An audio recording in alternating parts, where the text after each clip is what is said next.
আসসালামু আলাইকুম। Hello everyone, সবাই কেমন আছেন এবং কোথা থেকে দেখছেন? আজকে আপনাদের সাথে আরেকটা রান্না শেয়ার করব, সেটা হচ্ছে মহাশোল ভুনা। এটা আমি টমেটো দিয়ে ভুনাটা করব। তো পেঁয়াজ বেরেস্তা করে নিছি, হাফ বেরেস্তা। তো এর মধ্যে আমি হলুদ, মরিচ, ধনিয়ার গুঁড়া এগুলো পরিমাণ মতো দিয়ে দিছি, সামান্য একটু আদা রসুন বাটাও দিয়ে দিলাম। তো যাই হোক, এখন এটাকে আমি কষায় নিলাম। কষায় নেওয়ার পর এখন কিছু টমেটো দিয়ে দিছি।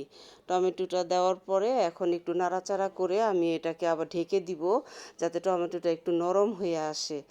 আর এইভাবে একটু নেড়ে চেড়ে তারপরে আবার একটু পানি দিয়ে দিব। যেহেতু টমেটোটা একটু সিদ্ধ হওয়ার ব্যাপার আছে, সেজন্য একটু পানির প্রয়োজন।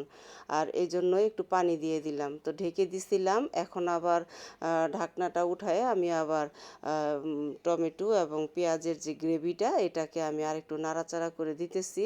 নাড়াচাড়া করে এখন টমেটোগুলো একটু চেপে চেপে গালায় দিছি, যাতে টমেটোটার ঝোলটার সাথে একটু ভালোভাবে মিশে। তো এই তো আমার ঝোলের উপরে প্রায় উঠে গেছে, তেলটা উঠে গেছে। এখন আমি আবার একটু পানি দিয়ে দিব। তো পানি দিয়ে এখন আবার একটু নাড়াচাড়া করে তো মাছ দিয়ে দিব। এখন আমি আজকে মহাশোল রান্না করব। মহাশোল বলতে আসলে শোল মাছ না, কিন্তু এটা রুই মাছেরই একটা জাত হয়তো, কিন্তু নামে মহাশোল। তো আমি এখন মাছগুলো দিয়ে দিতেছি। প্রথমে ভাজা করে রাখছিলাম, তো এখন মাছগুলো দিয়ে দিতেছি। তো আপনারা দেখতে পাচ্ছেন ঝালটা আসলে আপনারা পরিমাণ মতো দিবেন। খুব লাল মনে হইতেছে, মনে হচ্ছে খুব ঝাল হবে, আসলে না। টমেটোর কারণে একটু লাল লাল বেশি হয়েছে। আর আপনারা আপনাদের স্বাদ মতো ঝাল বাড়ায় কমায় নিতে পারেন। তো এটার মধ্যে এখন এই যে মাছগুলো দিয়ে দিলাম।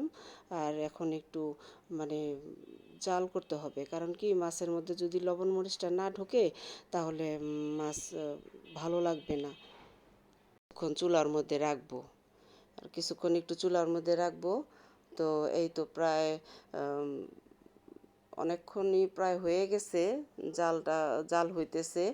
আপনার রান্না আসলে একটা আর্ট, যে যেভাবে রান্না করে সেভাবেই ভালো হয়। সবাই রান্না করতে পারে। আমি আসলে শখের বশে রান্না করি এবং আপনাদের সাথে ভিডিওগুলো শেয়ার করি। ভুল ত্রুটি হলে ক্ষমা সুন্দর দৃষ্টিতে দেখবেন। আর এখন আমি ধনিয়া পাতা দিয়ে নামায় ফেলবো। আর একটা কথা, সেটা হচ্ছে ধনিয়া পাতা দিয়ে আপনারা কখনো ঢাকবেন না, ঢাকলে কালো হয়ে যায়। এই জন্য, আর না ঢাকলে সবুজ সবুজ থাকে, ভালো লাগে। লাইক কমেন্ট শেয়ার করবেন, ভালো লাগলে শেয়ার করবেন ভিডিওটা। আল্লাহ হাফেজ।